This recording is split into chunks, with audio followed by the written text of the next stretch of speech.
Bonjour, nous allons voir ensemble sur cette vidéo comment installer l'environnement de développement de microchip MPLAB IDE-X et le compilateur XC8 pour les PIC avec la technologie 8 bits.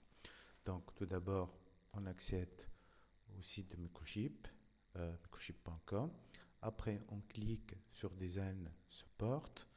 Et ici, il y a plusieurs onglets. Donc, on choisit ici Design Support.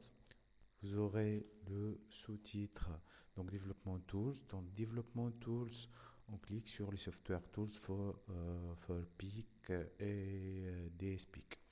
Donc, ici, nous allons trouver donc la page du MPLAB XEDE. Nous allons l'ouvrir dans un nouvel onglet. Et la page du compilateur XC. Donc, la page de MPLAB XEDE.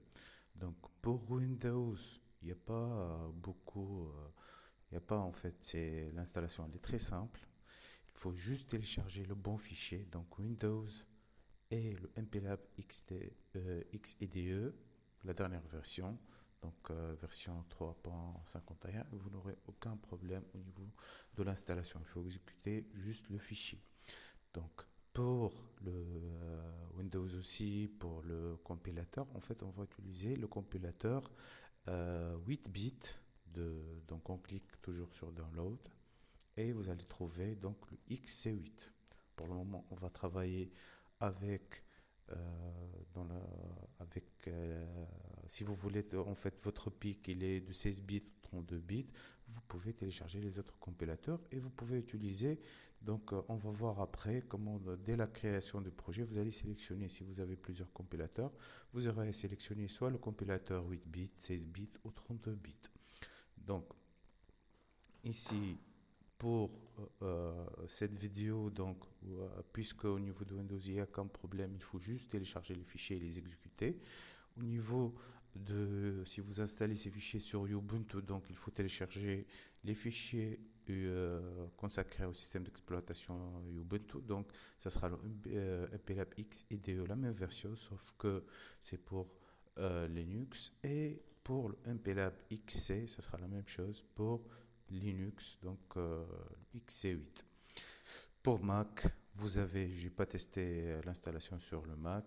Si vous avez un problème, vous pouvez laisser un commentaire. Alors, j'ai déjà téléchargé ces fichiers pour Ubuntu. Donc, j'ai un fichier .tar et un fichier .rom pour le XC8. On va commencer par le XC8. En fait, ici, vous voyez qu'il y a lancé. Mais par défaut, quand vous téléchargez ce fichier, vous aurez un fichier, vous n'aurez pas lancé. Vous allez avoir ouvrir.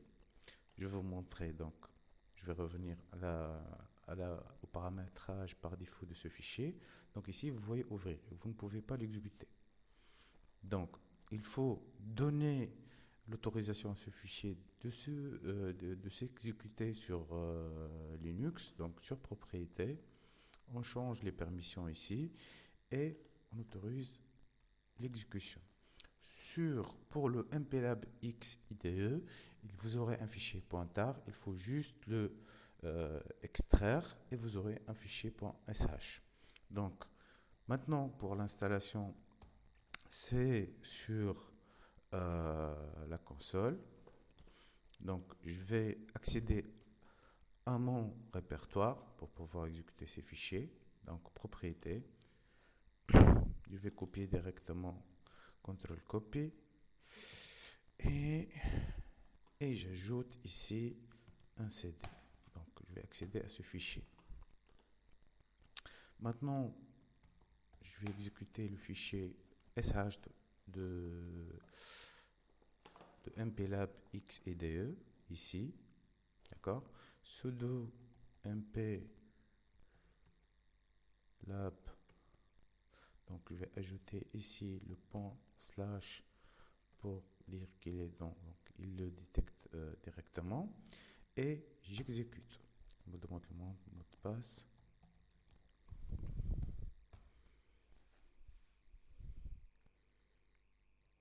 et l'installation va commencer.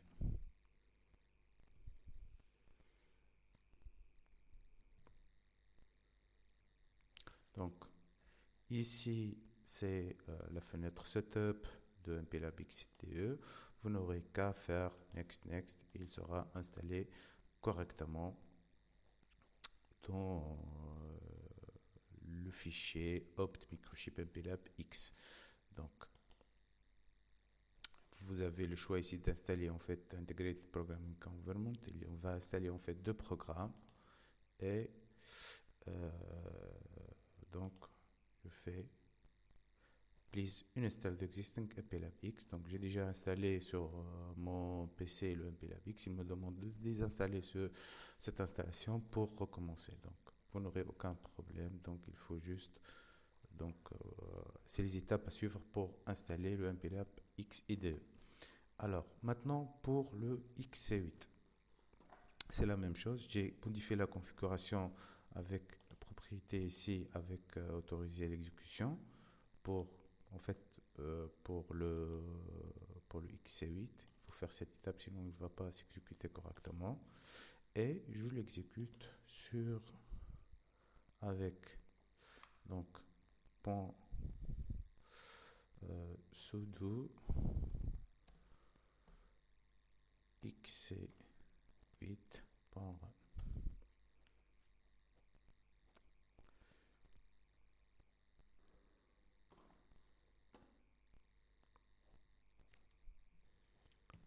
Pour le XC8, c'est la même chose, il faut faire Next, Next et il sera installé correctement.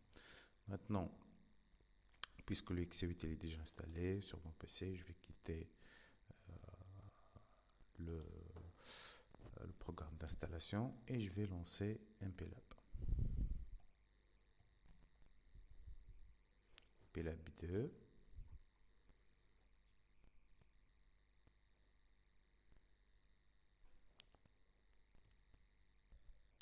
Donc ici le MPLAB XC2 est lancé. Je vais créer avec vous maintenant un nouveau projet.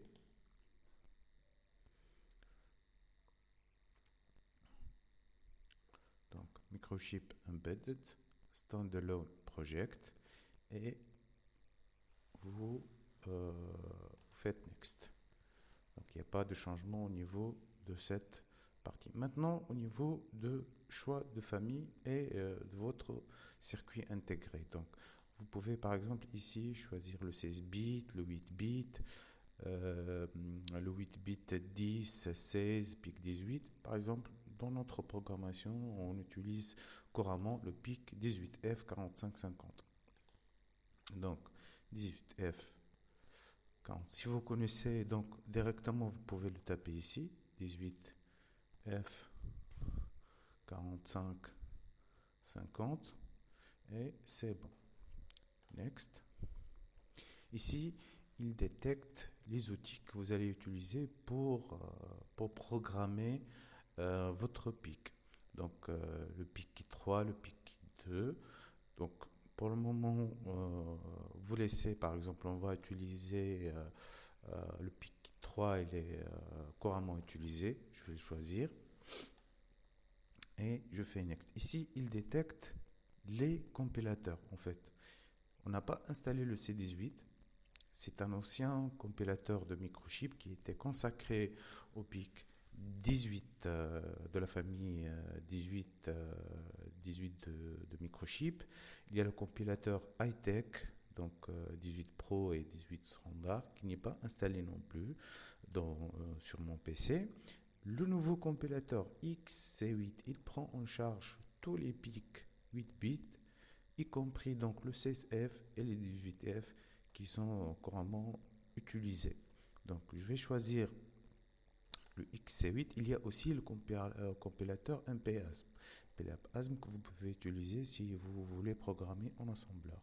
Donc j'ai choisi XC8 et je fais Next. Ici je choisis le nom de mon projet, test 1 par exemple. Et ici c'est le type d'encodage des caractères de votre fichier, de vos fichiers .c. Donc il va utiliser ce codage là et je vais finish. Donc, il va créer projet.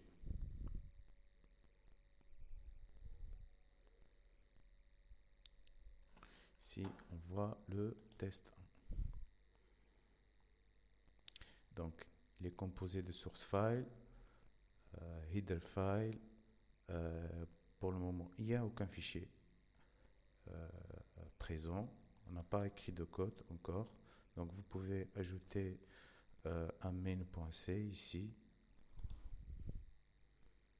New main, extension C, test 1, il va l'ajouter dans votre projet.